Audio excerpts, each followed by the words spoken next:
Last week, guys, I guess I probably should start with prayer. Rudy, do you want to just quickly? Father, Lord, we just give you great thanks for this day you've given us, Father. Lord, that the Spirit be the true teacher. Father, we just thank you and love you, Father, for everything you've done for us. In Jesus' name. Amen. Amen. All right, guys, so in Hebrews chapter 11, where we're up to is verse 32. What more shall I say? For time would fail me to tell you of Gideon. And then he goes on to list Barak, Samson, Jephthah, as well as David, Samuel, and the prophets. As I told you last week, time will not fail me as long as God keeps me here. So let's go get Gideon, all right? So to find the story of Gideon, you're going to have to move to the book of Judges. All right? Book of Judges.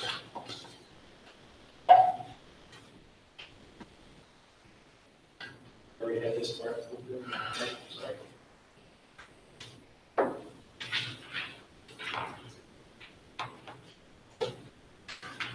So, guys, last week what we ended up with was Rahab, and the story there of Rahab, the spies, the walls falling down. In that, Joshua's part in that, and the priesthood, all of that, all coming together, then walking around with their faith, their reality in that moment, and God giving them the victory over what should have been impossible. Rahab, her faith, the strength of her faith, and then ended up bringing us her story, which still yet speaks to us. Guys, today again, Gideon is where we're going to be at. Now, kind of the historical side of it. So, they take Jericho. Yes, the walls come tumbling down. Yeah. If you remember back, or if you, some of you may not have been here for that, but if you remember back to the story of Jacob and Joseph. Jacob, in his old age, Joseph, who had been sold off into slavery there in Egypt, yes, and there was the 11 other brothers. Is everybody with me or no? Yeah? So, Joseph's already there, the 11 other brothers. Dad shows up on the scene. They end up settling there in Egypt, which we had so many hundreds of years later, is where Moses shows up on the scene, yes? But before any of that happened, there was a part that we had read, and I told you we were reading it for a purpose at that time, and it was to kind of set up the historical side of what's going to take place right here, right now. Okay? So what you had was you had Jacob, who had given the blessings to the sons of Joseph, as well as to Joseph and the brothers. You guys remember that? No? Some of you, yes, some of you don't. So to each one of the brothers, he gave a blessing to. Now, some of those blessings, he would say things like, one thing that would be like really, really wonderful, and then turn right around and say, yeah, but because, or just is this way, that, you'll live by the sea, or you will have struggles, and this and that and the other. It kind of gives these little things for each one of them. Okay? When the people entered in to the promised land, if you actually have to go back to the book of Numbers and those areas there, they were actually had a census that was done in which every person had been counted. They actually had the census, I believe it was 3 times. The first time was when they left Egypt, not too long after they left Egypt. There was another one while they were out in the wilderness, and there was another one as they took Jericho. I do believe that's correct. The third one, what they had was all the 12 tribes. So it actually lists in that book all the names, and I can't remember how many, like hundreds of thousands. But their names are actually listed, and it would say like from the family of Joseph, and then it would list and you just go on and on and on and on, all the different names, and then it would say somewhere, and this was all the men. For their number was 10,000, or their number was 40,000, and it would give these different numbers like that. Okay.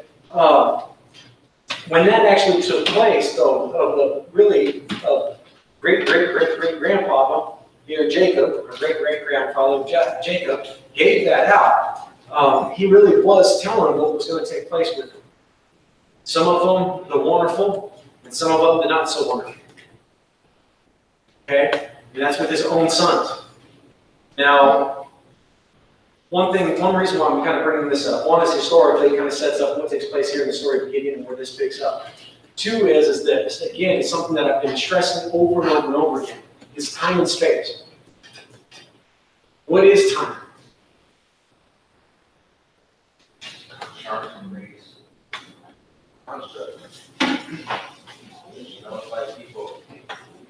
Would you say, Jake? It's a construct made by people. It's not really anything. It's just something we have so we can understand. Okay, so it's not really a real thing. So when Nick said it's an illusion, because we physically have it, and what's it always doing? And we try to measure by it, right? And yet it doesn't really go that way, right? I mean, and they always, they're always adjusting, like the world clock, even, and this and that and the other, because it's always, everything's always changing, yeah? But yet at the same time, it does serve a purpose in our society, in our life right now, so I'm not going to go any further with that part of it. But time itself is really an illusion. Who has time? Who has time? Okay, Monique again is on it today. It's 2 points for her. The rest of you are out. She said God does. Really, I mean, who has time? He who is eternal has time. Yeah? Who created it? Who created what we know as time? Or maybe I should say it this way, our time. God did it, right? And how did he create it? According to the scriptures? He put a sun out there, a moon, he put stars so we can take track of it. Okay, but okay, let's go on to the literal side of like the astrology, which is where we actually started to create time off of as human beings, was off the astrology side of it, which is dead right. What I was looking for, there was a scripture where he created the end to the beginning. And the reason why I'm trying to show that is because then who has whatever time? Do you understand? Like, who has control of it? Who has it in their hand? Like, we are always wanting to control what's going to take place in a given space and time. Yes?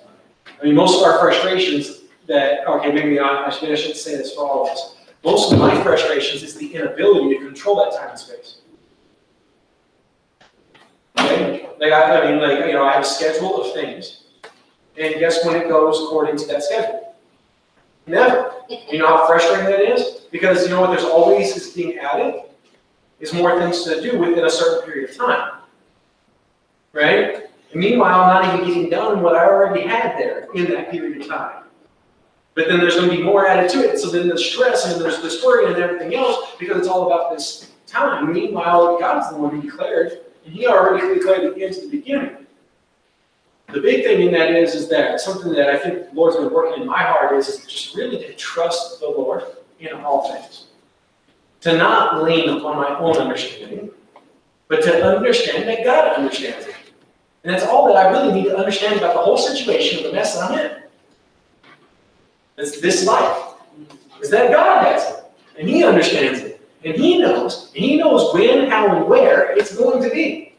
And you say, what? I don't know. But whatever it is, he knows when and where and how it's going to be. Yeah? And every time I've ever thought that I had control over it somehow is when honestly everything just got really, really nasty and on it because really where my heart and my mind was not with God. Because I thought I had control of it. Yes? How many of us have ever prayed for something and then said that God did not give us what we prayed for? Okay, there's some of you who are lying. You mean actually said it or just thought it? Because I prayed, I didn't get it, but I know. Are you seriously going to get into a technicality of praying or speaking out loud? We're talking about God here, dude. Like, come on. Like, no, every single one of us has prayed and then been like, no, man, God didn't give me what I asked for. Yeah. Yes? Yeah. And then all of a sudden, when all of a sudden it really was not that important, or all of a sudden like it was good, or it was just the right time, then all of a sudden God brought certain things or certain parts of it that needed to be together. but not always when and how I wanted it to be.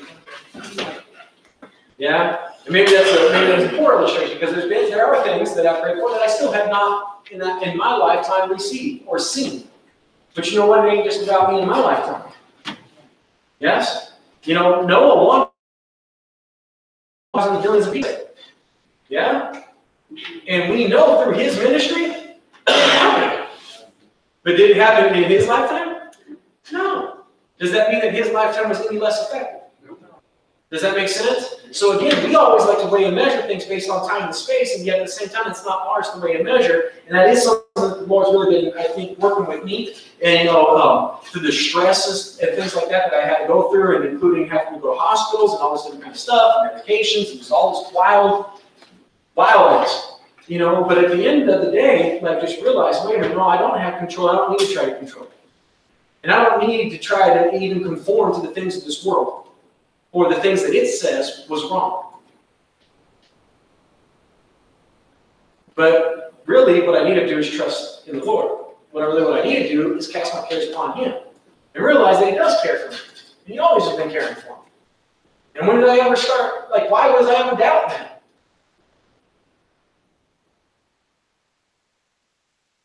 And so guys, the thing about time and space. So what we see is that here, again, is another illustration of this, where Jacob gives this to his sons. His sons die in Egypt. So all those things that were said to his sons, okay, well, then we have how many hundreds of years later? There was 300 years that they were in captivity. Yes?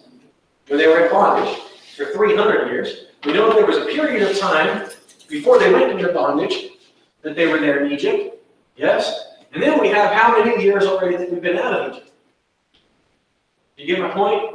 So there's hundreds and hundreds and hundreds. I mean, we're 400 years, right there, around 400 years later.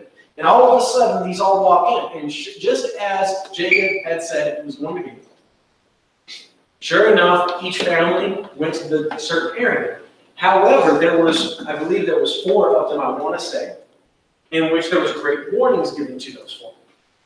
Now, what happens is when they go in and they take the land, what they were supposed to do is to drive out all unbelief out of the land. Every unbeliever, any person that wanted to worship another god, every other god, they were supposed to destroy everything and push everything out. And there were some that did not do so. With that, the Lord says then, because of this, that the Midianites then would rule over them. And what you see is that they become basically under the plague, so to speak, of the Midianites. The Midianites would come in, burn up their crops, destroy houses. There was a lot of different pain and suffering, and it was happening, and it was taking place across the land. Now, as this was transpiring across Canaan, you did have some really, really beautiful parts, and I'm trying to find where it's at. Joseph passes. You have Deborah. You have her and her husband, and just their faith, their desire for the church to live by faith, and a song of faith, which is just really, really neat. That's all in chapters 1 through 5, by the way. All this history part that I'm talking about the different brothers and the Midianites kind of coming in. In chapter 6, what you see is that then it says that the children of Israel did evil in the sight of the Lord, so the Lord delivered them into the hand of Midian for 7 years. And the hand of Midian over that time prevailed always against Israel. To the point that the Midianites made the children of Israel live in dens and in caves, the strongholds which are in the mountains.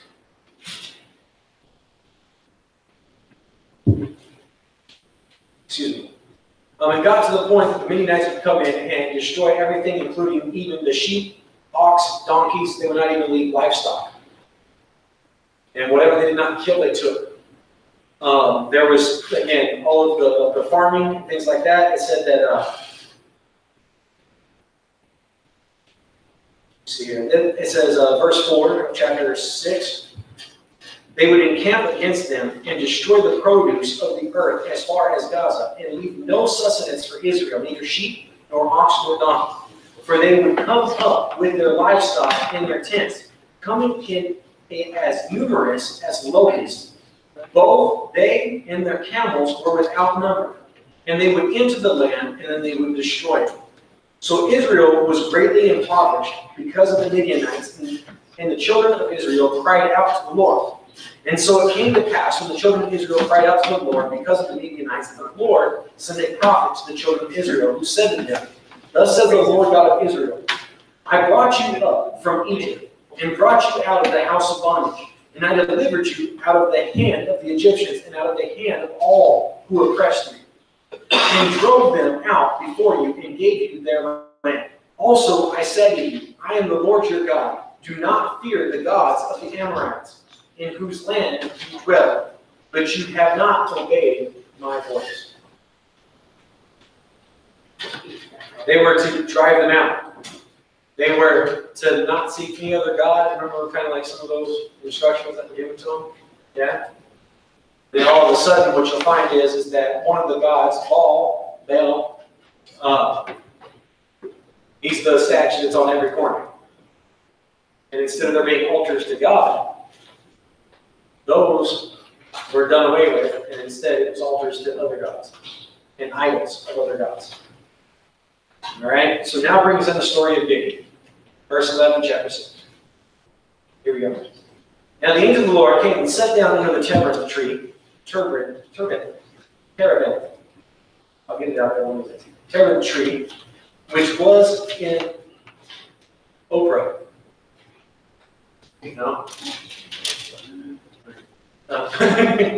Which belonged to Joash the Abazarite. Where you at? 6:11, somewhere Oh, in there. 6:11. Stumbling around with it, where I'm at. While his son Gideon threshed wheat in the winepress. While he threshed wheat in the winepress, and he was there in order to hide it from the Midianites. And the angel of the Lord appeared to him, and he said to him, The Lord is with you, you mighty man of valor. Hiding in a winepress, thrashing wheat, hide it from the enemies, because they know that they come every year and they destroy. So he's trying to hide it. And the Lord sends an angel. The Lord is with you, mighty man of valor. And Gideon answered him and says, Oh my Lord, if the Lord is with us, why then has all this happened to us? And where are all his miracles, which our fathers told us about, saying, Did not the Lord bring us up from Egypt? But now the Lord has forsaken us and delivered us into the hand of the Midianites. An amazing, amazing, amazing thing about human nature. They are sitting there worshiping every other god.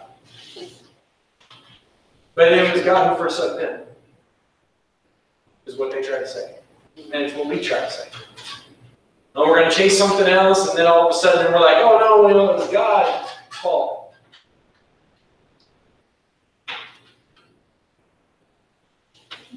Did not the Lord bring us up from Egypt?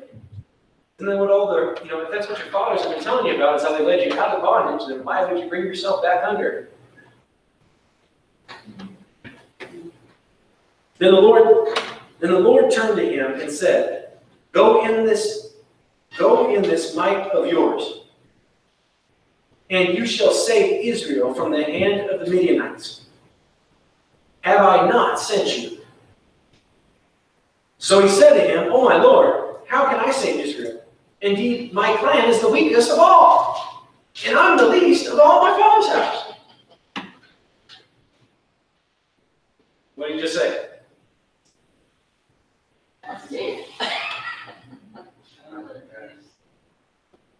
He's like, you made the wrong pick, guy. That's what he's saying. He just said, why don't you deliver us and show some kind of miracle? So God says, all right, I'm going to use you to save everybody. Oh no, God, you got it all wrong. It ain't me. He's like, and it's funny because he says, man, I've already sent you. There you go. Come do it. He's like, wait a minute. no,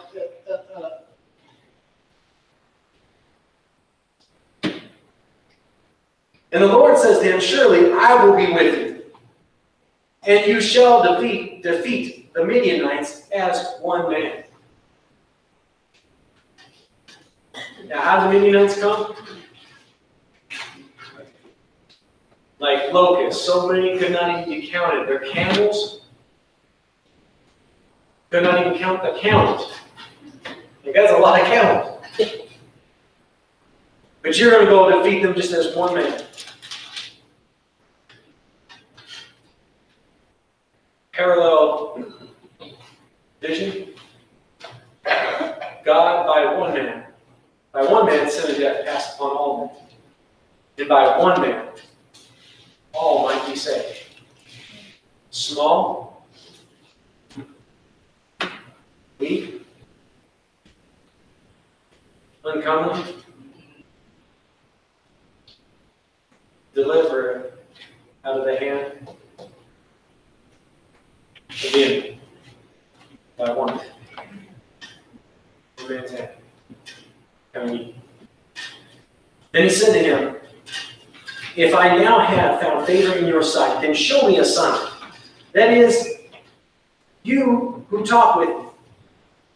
Do not depart from here, I pray, until I come to you and bring out my offering and set it before you. Okay, if this is all true, then you guys show me a sign. You guys stay here until I go get everything and when I come back over here to you. If you're still here, then I know that this is real. Yeah? And the Lord's really called me. So he says, I will wait until you come back. So Gideon went and prepared a young goat, unleavened bread, and an ephah of flour. The meat he put in his basket, and he put the broth in a pot, and he brought them out to him under the terebinth tree and presented them. Then the angel of the God said to him, take the meat and the unleavened bread and lay them on this rock, and pour out the broth. And so he did. Then the angel of the Lord put out the end of the staff that was in his hand, and he touched the meat and the unleavened bread. And fire arose out of the rock and consumed the meat and the unleavened bread. And then the angel of the Lord departed from his sight.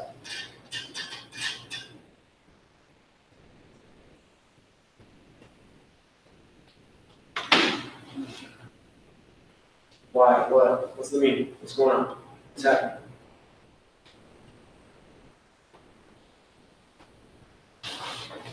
Nobody? Go ahead. Go ahead. Nobody else is saying. Done with me. Yeah. The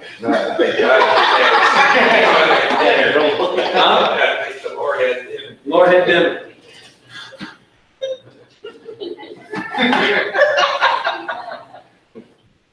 Didn't listen, didn't hear you go, Huh? The flesh, the bread, the meat, everything that makes up the man. Being burnt in the fire as a sign of God's love. Being completely consumed by it as a sign of something that's finished.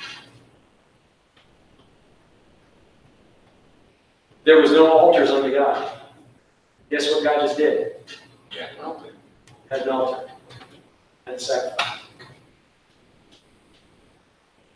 Right there. Did it for Gideon. Right there on the spot. Made it happen. Now Gideon perceived that he was the angel of the Lord. So it took all that in order for Gideon to finally get it. This guy is the angel of the Lord.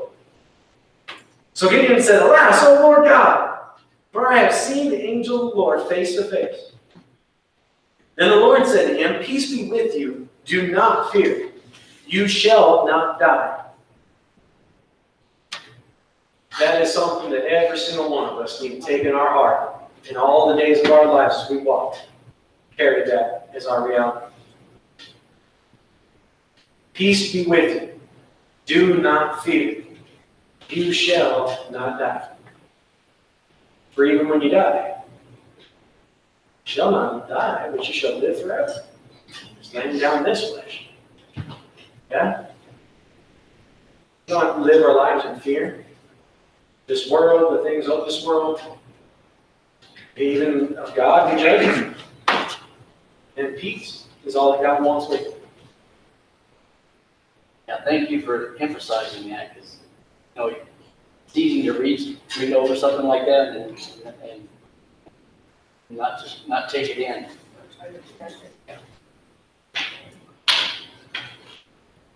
To really take that in, to be at peace, what would have to be? I mean, if you go like right here with Gideon even, he would have known of the law, to be at peace with God. Now, he even stated here just a minute ago that he felt like God forsook him. Be at peace with God. How could that be?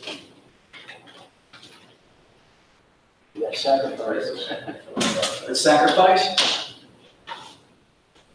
Who is the King of Peace? And I said, there's no peace found outside him. He is peace. And everyone who abides in me, I abide in him. Prince of Peace. Yeah?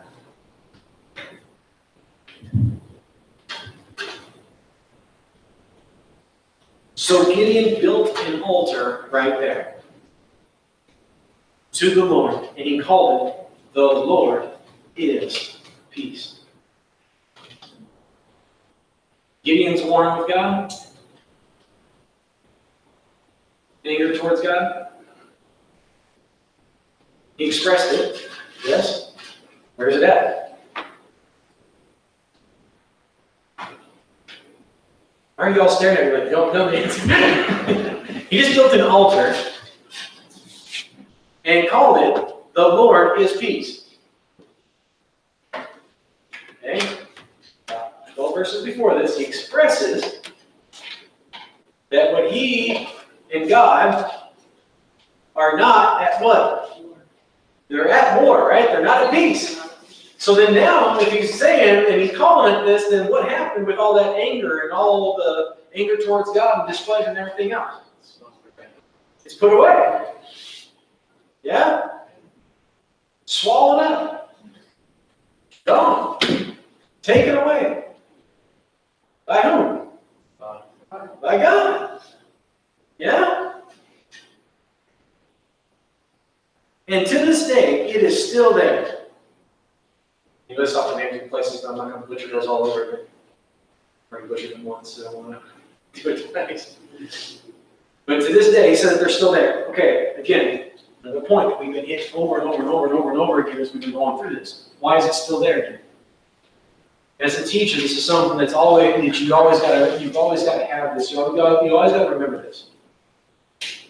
Why is it there? Why is it there? Jason? Memorial. Memorial. Why is it there? To do what? To remember. And what is he built to remember? An altar that you do what on? Sacrifice, which represented what? Jesus Christ taking away all his payment for us, yes? And so he builds this for them to remember. Yeah? And what is sad is that what was, honestly, what should have already been there?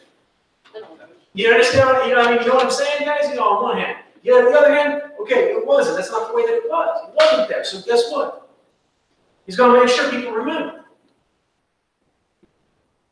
So he does. Yes?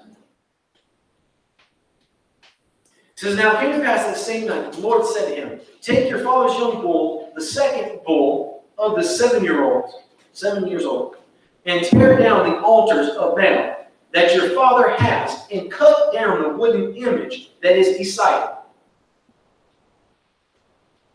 it. And build an altar to the Lord your God on top of this rock in the proper arrangement. And take the second bull and offer a burnt sacrifice with wood of the image which you shall cut down."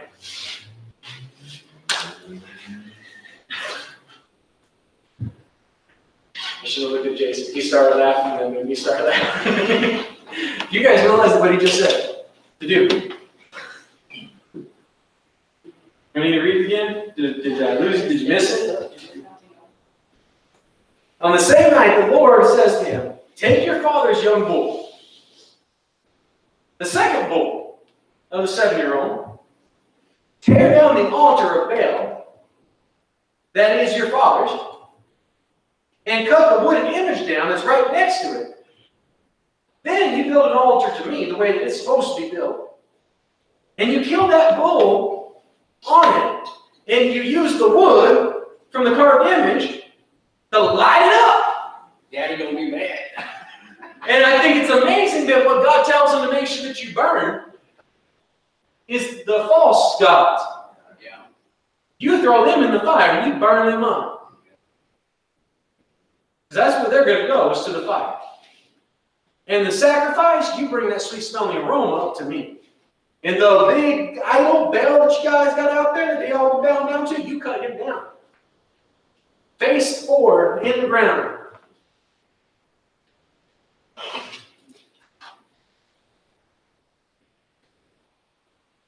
This would have probably been the point where I would have turned to God and said, God, are you sure? Because I would have to face my daddy tomorrow. He loves that bull. Yeah. Some of the other parts, yeah, he loves that bull. He loves all the little dark images over there. Are you sure? You want me to go out there and cut that down? Gideon's smart though. See, if you're going to go down there, go down by yourself. So Gideon takes 10 men with him. 10 strong, sir. I'm sorry. No. Gideon did, though. He did take 10 men from among his servants, and he did as the Lord had told him to do. But because he feared his father's household, and the men of the city too, he would not do it by day, but waited until he did it by night. It's smart. A little bit of wisdom. Yeah? And when the men of the city arose early the next morning, there was the altar of Baal, torn down, and the wooden image that was beside it was cut down also. And the second bull was being offered on the altar, which had been built. So they said to one another, who has done this thing? And when they had inquired and asked, they said, Gideon, the son of Joash, or Joash, however you want to pronounce it, has done this thing. Then the men of the city said to Joash, bring out your son, that he may die, because he has torn down the altar of Baal, and because he has cut down the wooden image that was beside it. But Joash said to all who stood against him, would you plead for them? Would you save him? Let the one who plead for him be put to death by morning. For he is a god. Then let him plead for himself, because his altar has been torn down. So you say he's a god. Then let him defend himself. Let him defend himself. Therefore, on that day, he called him, and this is Gideon, Jerub-Baal, saying, let Baal plead against him, because he has torn down his altar.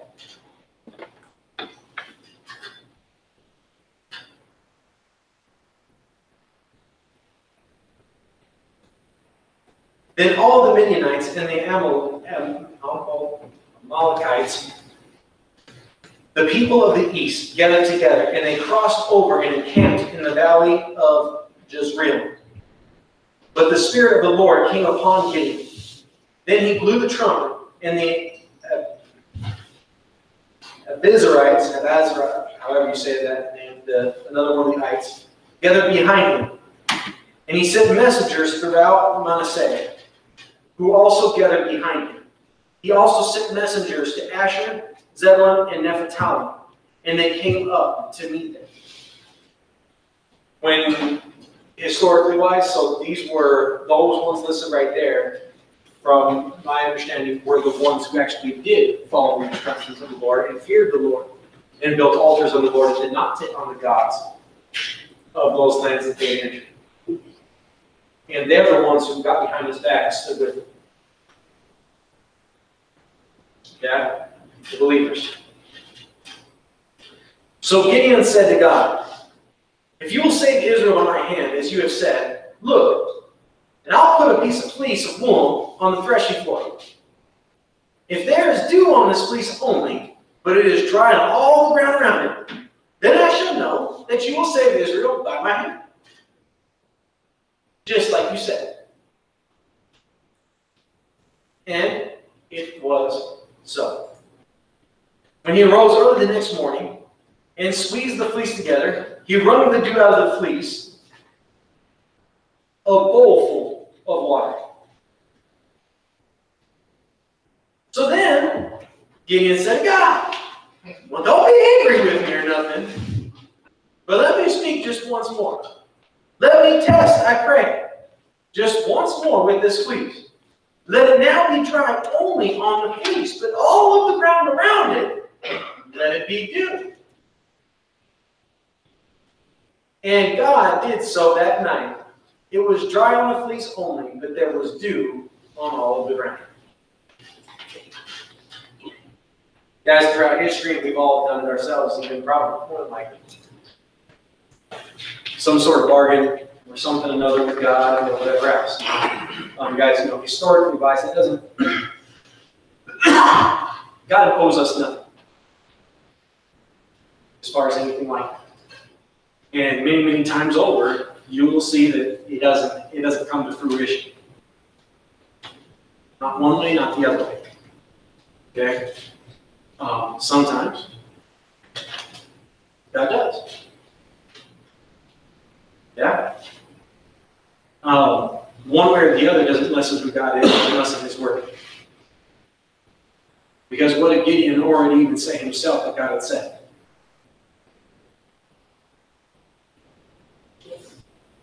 He said that Gideon was going to be the man who was going to save the people from the Midianites. Yes? And Gideon even acknowledges that in the statement. He says, man, show me that it's going to be just like you said it's going to be. Yeah? And sometimes, guys, it would be nice to have, I guess, more assurance of things.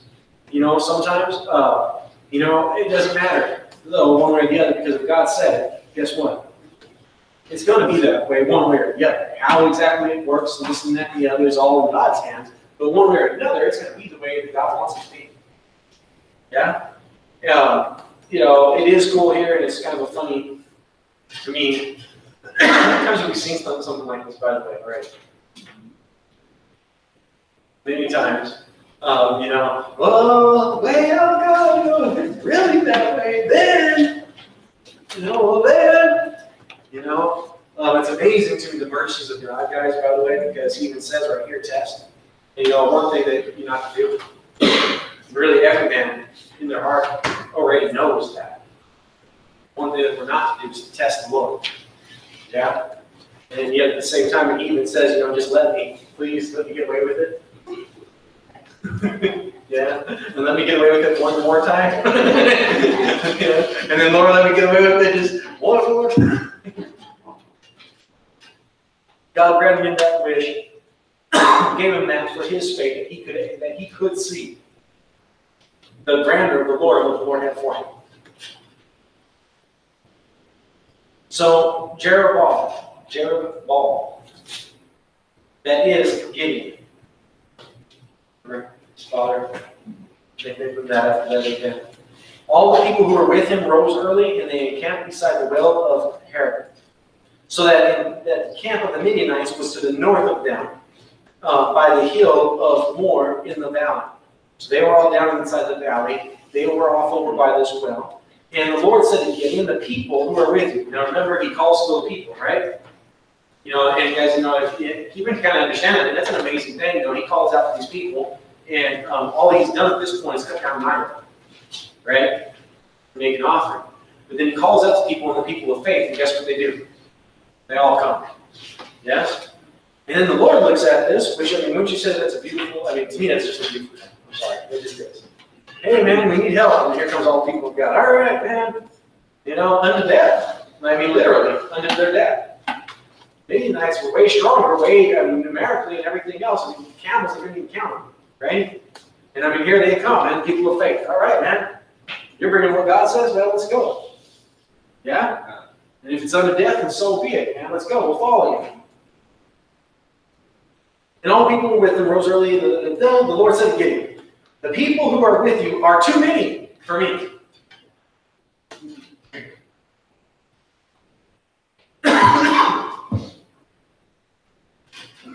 Sorry. They are too many for me to give the Midianites into their hand. There's a reason. At least the people claim glory in it for themselves against me. If you go with those strong numbers like that, you might think that you had something to do with some kind of victory. You need to realize that any victory that you're going to have is going to come from my hand, not from yours. You need to trust in the Lord thy God, Him only, right? I mean, you look at all those scriptures again and all the different things that's been being built into the church, into the body, into the faith. Yes? Let Israel claim glory for itself against me, saying, my own hand has saved me. Now therefore proclaim in the hearing of the people, saying, whoever is fearful and afraid, just let him turn and depart at once from Mount Gilead.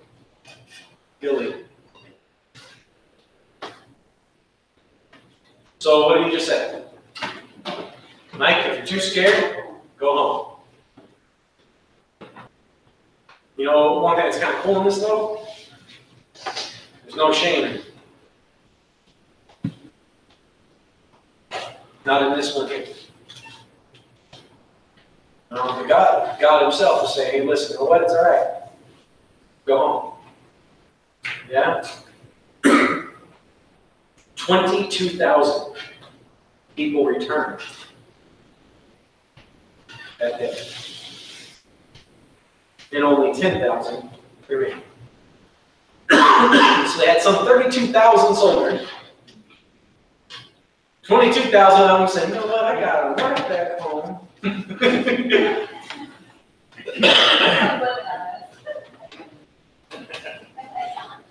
I don't think they're such. I got 2 Sanchos back at home. That came from Rosemary, by the way, not from me. All right? Now, there's probably some of the women going, I got a couple of Sanchos back at home.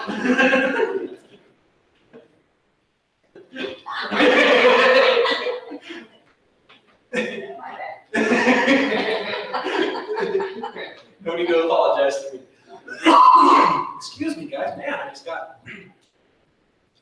It's not going away either. I drank water, everything's just staying right there. Yeah.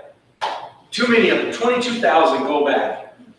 And one swoop. 10,000 for all that's left. Against as many as the locusts, innumerable. And the Lord says to Gideon, the people are still too many. I just lost 2/3 of my army. There's still too many for me. Bring them down to the water, and I'll test them there. Then it will be that of whom I say to you, this one shall go with you, the same shall go with you. And whomever I say to you, this one shall not go with you, the same shall not go.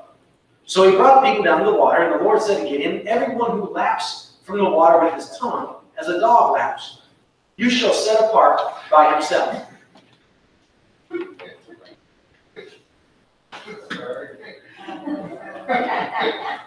Likewise, everyone who gets down on his knees to drink, separate him unto himself. And the number of those who lapped, putting their hand to their mouth, was 300 men. But all the rest of the people got down on their knees to drink from the water.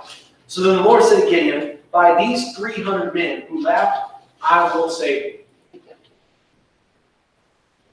300 lappers. Out of all things, 300 lappers. Sorry, okay.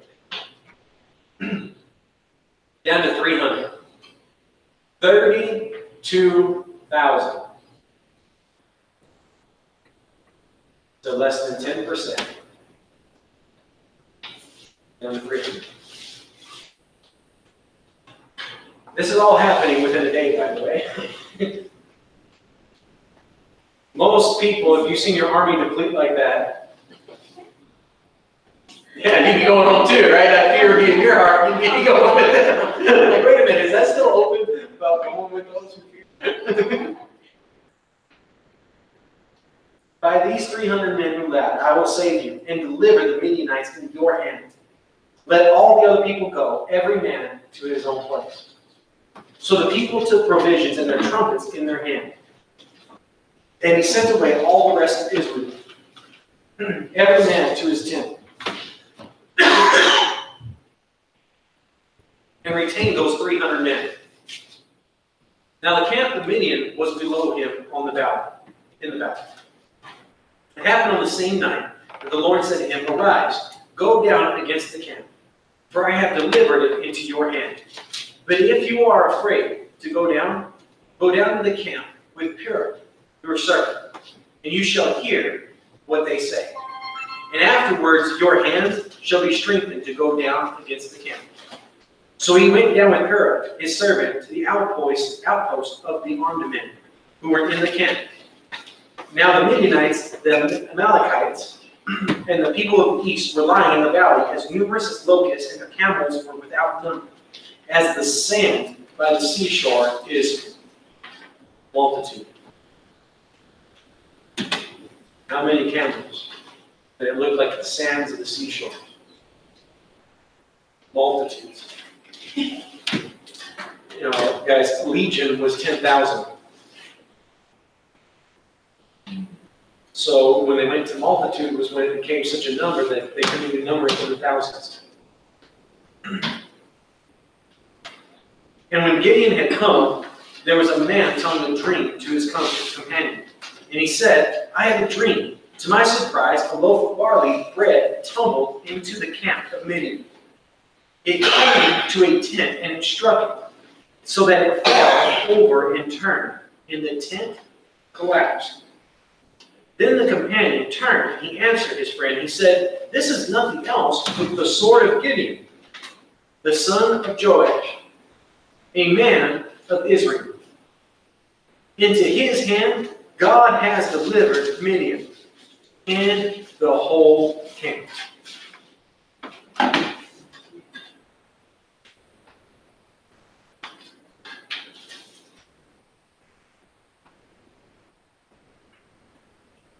Who needed to hear that? Gideon. Gideon needed to hear the faith of his own people to strengthen his faith for the walk that was ahead. And what he hears is two old boys telling a dream. And the one old boy's faith, you know, I just think of Jesus. No greater faith in all of Israel. When somebody's not even, like, what they're doing doesn't seem like it's all that grand or great or whatever else, but what they're declaring is how real God is to them.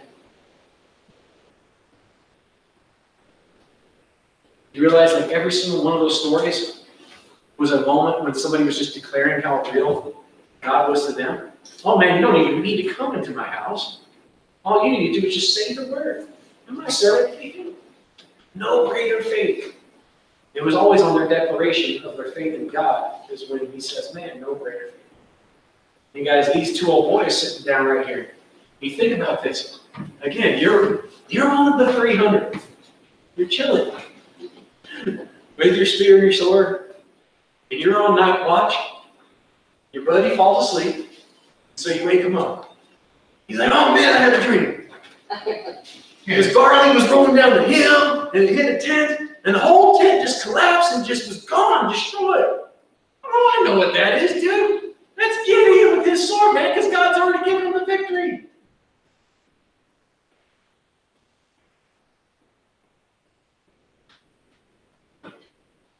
Guys, you know, it's been a pleasure a lot of times, though, to get to hear your guys' faith. The exhortation that is for my faith.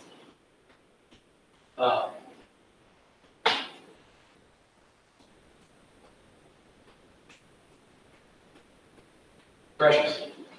Just keep on fighting the fight. Just get ready for the next battle.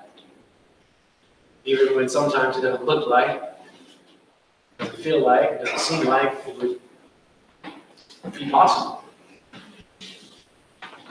And then it's amazing how sometimes God can use those kind of things that all of a sudden you realize, wait a minute, who am I doubting? No? Lord, I have faith, but Lord, I believe. Help my unbelief. Gideon is a strong example of that purpose. How many times has he said, Lord, I believe you, you said this, but help me. You know what sweet is what does the Lord continue to do? Well, help me. Yeah? And guys, we need that a lot of times. Guys, there's days where I struggle a whole lot, and Tracy, you just appreciate it. Just, no man, this is, here's God, here's victory. Man, God's got victory. And this is the way God says it is. It doesn't matter what anybody else says. Here's the way God says it. And honestly, Gab, with that conversation that we were having earlier, it's the same thing. Man, who cares what anybody else says? Man, God said what he said, that's the way it's going to be. That's what I'm going to live it. You live it the same way, and God will make it all right. Yeah? And you guys, again, the story, I just go on and on and on over each one of you, but I just thank God for you. We always need that. Time to time, it's kind of nice to speak up on the conversation and hear some great words of faith. Yeah.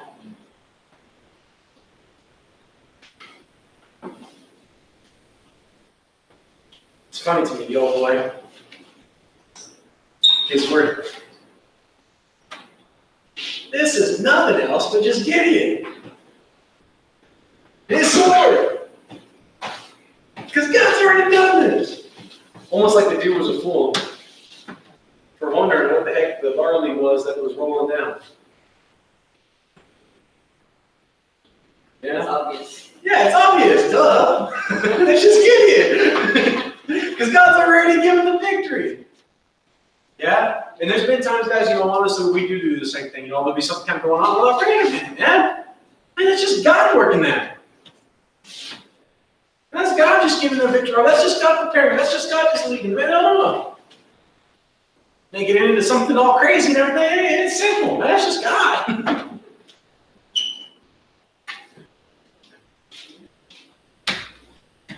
And so it was when Gideon heard the telling of the dream and the interpretation that he worshiped the Lord.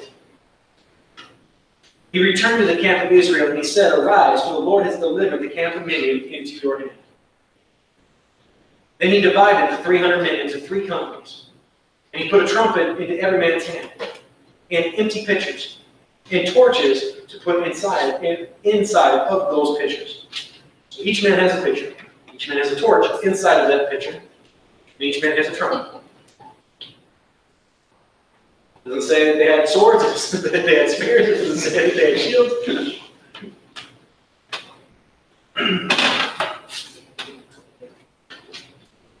Your general walks up to you and says, all right, you ready to go to battle? Here's a torch, a pitcher, and a trumpet. Let's go. They've got more warring camels than the ocean has sand. Here's a trumpet, a pitcher, and a torch. Let's go. We're about to whoop their butts. He said to them, hey, look at me and do likewise. Watch, and when I come to the edge of the camp, you shall do as I do. When I blow the trumpet, I and all who are with me, then you also blow your trumpets on every side of the whole camp, and you scream. It actually says say, but it's an exclamation point. The sword of the Lord and of Gideon. So Gideon and 100 of the men who were with him came to the outpost of the camp at the beginning of the middle watch. just as they had posted that watch. And they blew the trumpets and they broke the pitchers that were in their hands. Then the 3 companies blew the trumpets and broke their pitchers. And they held the torches in their left hands and the trumpets in their right hands, and they were blown. And they cried out, "The sword of the Lord and of Gideon!" And every man stood in his place all around the camp. And the whole army ran and cried out and fled. When the 300 blew their trumpets, the Lord set every man's sword against his own companion throughout the whole camp, and the army fled to Beth-Agab, towards that place, Zerah, as far as the border of Abel by Tabah. And the men of Israel gathered together from Naphtali, Asher, and all Manasseh, and pursued the Midianites.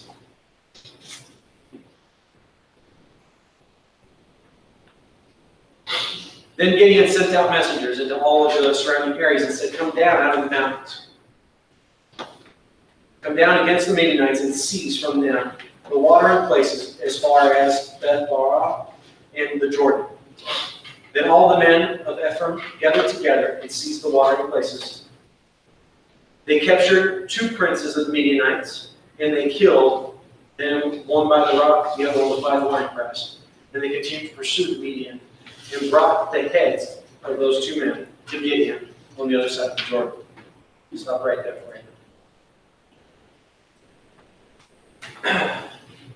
you. Tissue ingredients.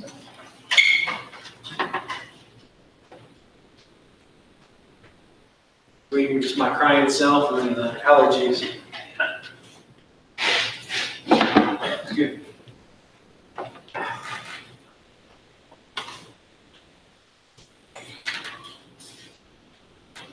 So, take torches and you stick them down inside the pitcher. What's it going to create inside the pitcher? It will create light and stuff inside there, but it's going to create ash, it's going to create embers, and everything else down inside of there, right? It's burning, literally, inside of there, yes? Yeah. It kind of actually helped it last, by the way, too. It won't burn as fast, there's not as much oxygen. It's going to get to it. Surround technique. If you guys ever get stuck somewhere, find something that you can shut up inside, take some embers out of a fire if you're able to make one, stick them inside there, you can carry your fire with you. Learn it from Gideon.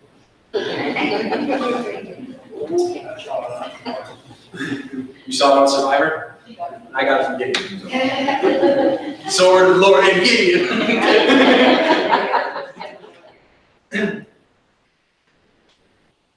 Guys, Gideon was just a man just like anybody else. You know, even what he was doing when he was living, you know, when he was worshiping, everything else, things of this world, gods of this world, everything else, God came to him and brought a message. And becomes a great man of valor. He's hiding in the wine press when he's called that great man of valor. Yeah? You guys know what valor means? Adam, you know what valor means? Brave. Bravery. So if you're given the medal of valor, yeah, it's the medal of recognition that you were the bravest. Okay? So he's called by God, a great man of valor, while he's hiding in a wine press. Sound like a brave man? No. Right? He's told that he's going to go. He's going to destroy all of the Midianites. Yes? What is the first thing he starts to do with God? Hold on, we have the wrong guy. My house is too weak. I'm too weak. I'm the smallest of all the brothers. Like you got it all wrong. Does it sound like a great man? You know, you're going to go do this. Oh, wait a minute, Lord. If it's really going to go that way, then make this happen. Oh, Lord, if it's going to be that, then make that happen. That does sound like great. No? Gets up on the hill. He's looking down at all of the numbers. What does God tell him? If you're afraid, then go down and listen to them. Listen to them. Listen to their faith. You're too afraid. So he goes down. You know, brave and afraid, doesn't seem like that would be in the same. Right? Was Gideon the man of valor? Actually, these stories about what completely help me yet, but it's getting actually pretty close. It's the mystery.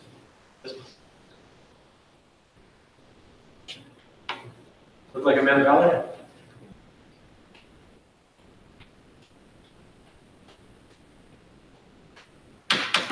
Depends on what you want to look at. And I don't know if Christine was saying something I could hear. Oh, I said, he doesn't appear to be, but it appears like him. I said, but he does look like a man. I said, Looks like a man who believes what God said. And what did he get up and live? The end of all of it, he was a man of valor. Who was the one leading him down the dang hill? Or actually, I guess, standing on the side of the hill with his torch in his hand while the embers rolled down the hill and all of them killed each other. And by the way, it was all the other people that pursued him and brought back the heads. Gideon was still on the other side of the Jordan. Gideon probably pursued also for at least a time period there. Guys, through our weaknesses, he shows his strengths. You may not feel very brave. You know what God can make you? Most greatest man of valor or woman. Yes? Yeah? You may not feel like you have the greatest faith. God can make you of the greatest faith. Now, one thing with Gideon was that Gideon, guys, he wasn't going around calling himself a man of valor. And actually, when God said, "Are you afraid?" If you're afraid, then go do this.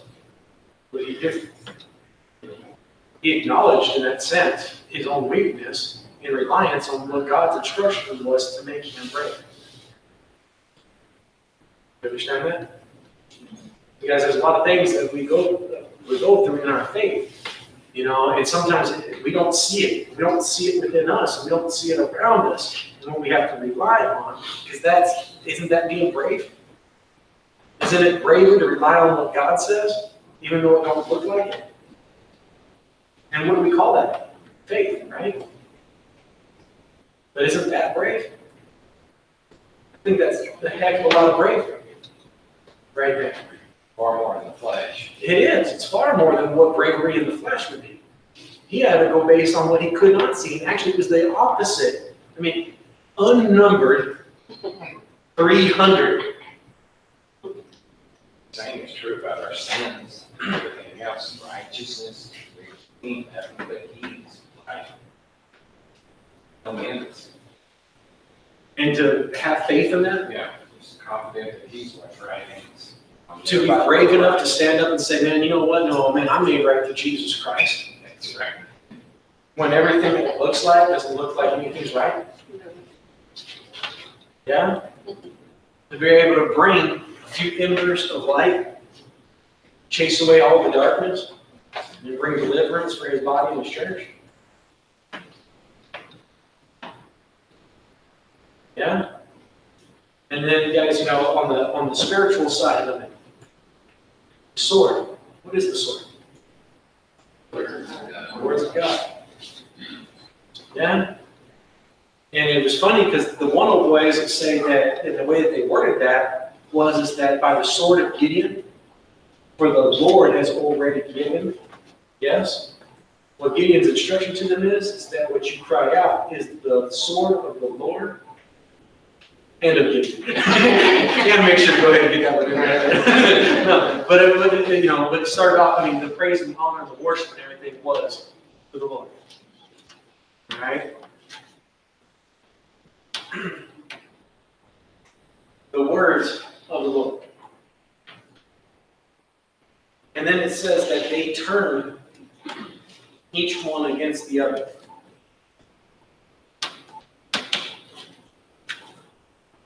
Spiritually, guys, that is very, very, very true. It happens very, very, very often in that of those of unbelief. Have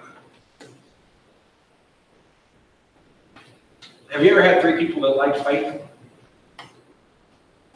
like what? They like fighting, yeah, they like fighting. Yeah? And then there would always be the one out of the three that would usually get the short end of the stick when it came to it, right? The other two would always gang up on that one. Maybe you weren't around that enough, I don't know. You know what ever happened though when you remove that one out of the picture? You give them long enough. And the two that were always after the one, they'll all of a sudden be after each other. Yeah? Spiritually, guys, it is that way spiritually. When the rest gets removed, then, then all of a sudden, it's them against themselves. The neat part was to me, too, in this is the way that the Lord, He keeps on winning His victories in His battles. It isn't by your contemporary thought of a way of battle or a war should be won. How was it that they would always, what was the customary way of them battle? You guys remember? We actually talked about this last week with Rahab and everything.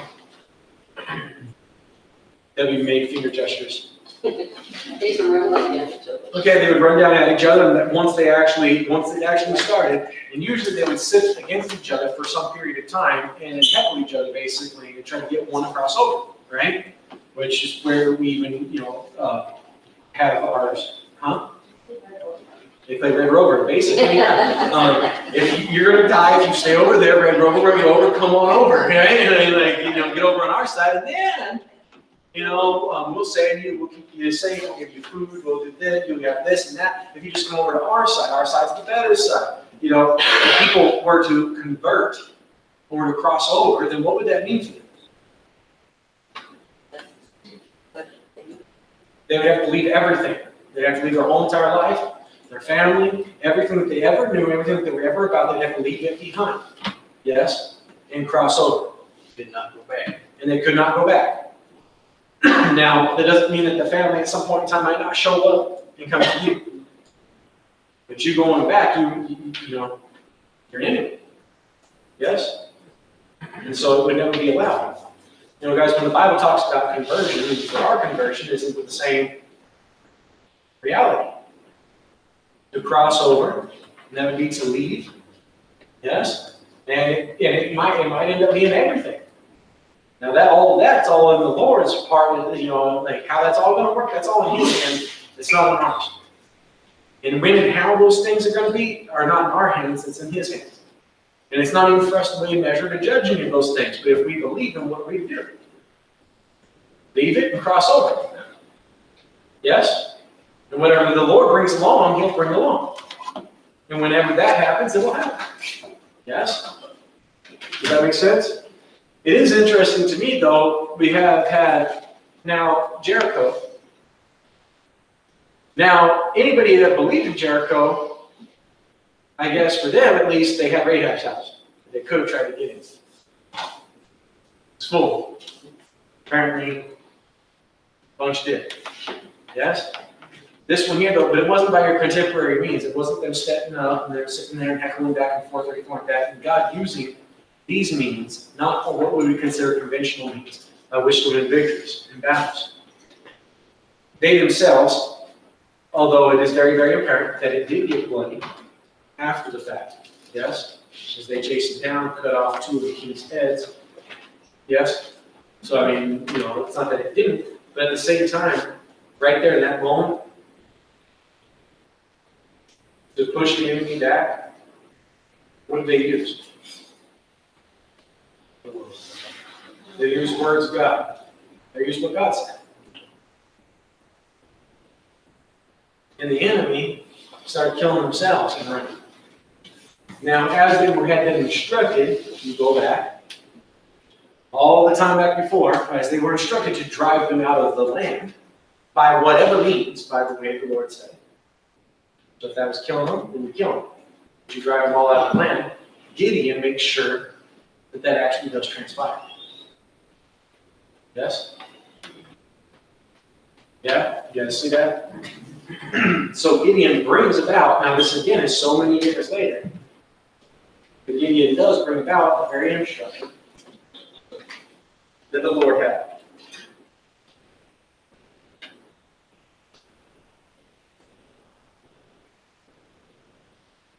Guys, the rest of the story here with Gideon, just look at our time.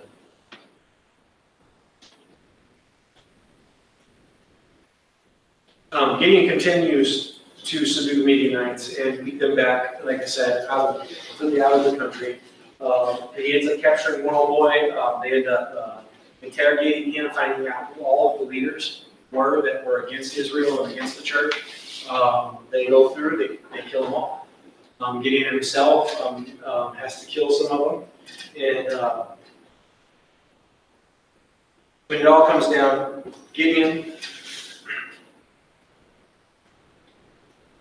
all the people of Israel come to Gideon and ask him to rule over them. Gideon's response, because I mean, obviously Gideon has just brought some wonderful, wonderful things to all of them, yes? Now they can grow crops, and they can keep, you know what I'm saying, as far as those things go, so it'd be somewhat natural. I mean, this guy has just led your armies to these great victories, and you know that God's with him. They ask him, and they ask him to rule over. They asked for him, his son, and even his grandson to rule over them. His response to them was this: I will not rule over you, nor shall my son rule over you, for the Lord shall rule over you. Now Gideon continued, though, to build altars, and including creating an ephod to remind the people of the victories that was brought. Okay? Yeah, to remember. Okay, so that way they can remember the victories that were brought, where, God, they believed what God said, and then there was all these wonderful blessings that came with that. And what they did was they gathered up all the golden earrings, and that's what he made it from, I do believe it was. The weight of golden earrings was equivalent to 700 shekels of gold. Wow. I'd like 700 shekels of gold. One here. Just one would be 700. Yeah. So Gideon made it into this ephod. It goes on and says the Midianites were subdued before the children of Israel, and even to the point that they would not even lift up their heads anymore. So they wouldn't even show their face in any of the land. Okay? The country was quiet, was at peace for 40 years in the days of Gideon. Believe in the Lord, sacrifices unto the Lord. It goes on to say, though, that Gideon did die. And he had 70 sons. 70. He had many wives, is what it says. Literally. It does not even give a number. It just says he had many wives. Now, Gideon died at a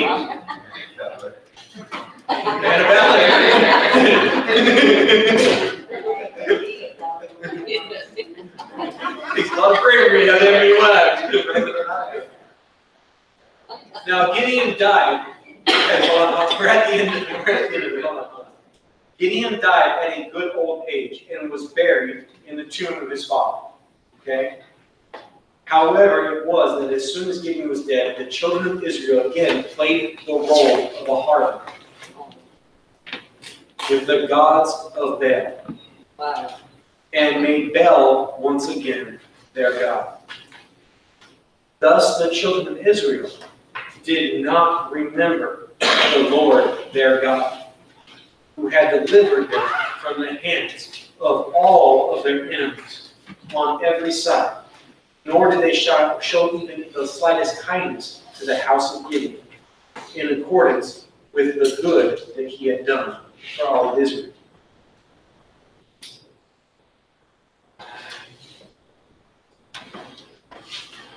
I hate to end it in that sense on such a sad note, but it's not a sad note. It's all about remembering. It's about remembering. Yeah? And he is a good God. And even all of this, and if you have to, is a great, great tool for us today. Guys, it's important that we remember. It's important that our children remember. It's important that our children remember. On one hand, guys, there is nothing that any of us are going to be able to do about it. I pray and pray and pray for all three of mine. Okay? And I hope and I pray that God will keep them unto him. But to each generation, see, the arm of the Lord stretched forth to all generations. His love, his mercy, his forgiveness is there for every generation. But to each generation, they themselves must grab hold and believe him and remember him. For there will be a day that will come that, Gabby, you ain't going to be here no more. Adam, what are you going to hold on to? What are you going to hold on to for your brother and your sisters? There's going to become a time where you're going to have to do that. And you're not going to be able to do it based on the faith of somebody else around you. To each generation, it is their home. And they themselves have to take hold of the Lord, their God. He is still your God, no matter what you end up living. He'll still be God. And he'll still be there. And he'll still be there for you. He don't move. Ian, where are you going to stand? So Daddy's not always going to be there. Mama's not always going to be there. What are you going to stand on? Nate? Mike? Jake? Lila? You look over at him, he ain't always going to be there either. There'll be a day where you're going to have to stand all by yourself. You're going to decide whether or not you're going to stand on the board no matter what, or whether it's going to be something else. He's got to be your God. And if you can remember that, then I'll see you again. And it's all worth it. And that goes for every one of us. See, there ain't no living off of somebody else's faith at the end of the day. However, each other's faith help us maintain it while we're here. Yes? That I can't make somebody else believe. I can't make somebody else forgive. I can't make somebody else see. I can tell them. And God can work miracles. Yeah? But to each is going to be their own. For 40 years, plus the life of Gideon, whatever was before that, would have been about lifespan. Yes? We would say. Yes? So in that lifespan, the church again, man, that was message, great news was brought, people were believing, people lived in faith, died in faith. Yes? And just because most of Israel played the harlot does not mean all of Israel played the harlot. By the way. Okay? And, to sell out something else. Yeah? So guys, in Gideon, 1, bravery and valor. What is more brave than standing on the words of God? No matter what everything else looks like, feels like, sounds like. Yeah? For all of us, man, guys, we've got to remember we've got to stand. Yeah? And yes, we want it for our children, our children's children, and so forth and so on. Yes? We don't really have any control over that except for right now. We stand and we believe now. Yes? That was a question. Yes. Yes? And so we stand now. That gives hope for the next generation. Yes? Because just as we will see right here, is God is very, very quick to bring his message. That's what God's always about. Yeah? And it's amazing too, because even though some play the harlot, God's message still yet comes to them again. And again. And again. And you know what? Throughout all of history, up to this point, how many times have we seen this take place? Yeah? And how many times have we seen God bring a messenger of God to bring deliverance and salvation to all that believe? Every single time, right? It's just over and over and over and over and over again, yes? And so guys, there's a lot of, like I said, to end on a sad note, it sounds like, because they went off and whatever have you, but no, that's just setting up the mix. Yeah? Does that make sense? just setting up the next big victory. Yeah, the next Gideon, basically, you know, or you go all the way back, and then to, you know, go back to Noah, you can go back all the way, honestly, all the way back to Adam. Yeah? Go back to Cain, or Abel, I mean, and Seth. Jason, you're waving around there. Oh, man. Forgot I lost it. You know, the kids, man, it's big, you know, the next generation, you know, I was thinking of your classes from, you know, before, probably a month ago. Same, you know, but, why, when they come to you and they're asking you why you're doing these things, you know, and so I'm looking right there at this particular Israel, you know, we can learn from it, you know, there's the victories that were there, the altar, everything was there, but then, you know, before was there the asking or were they telling them the why, this is why it's this way, and so I know, just be telling your children this is why we do these things, and because God has delivered us, and it is going to be for them later, but like you said, we stand today, you know, for them. Yeah. Love you guys. I'm thankful for the valor that He's given us. That while we were hiding and running, God still brought His message. We tried to turn to the left and turn right. God just kept on. Kept on us. Thankful for that. Thankful for you. I love you all. Hope that everybody has a wonderful, wonderful night. Hope that you enjoy the story there with you. Matt?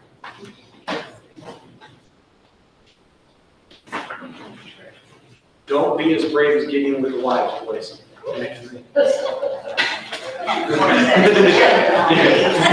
Nowadays, you cannot afford that, all right?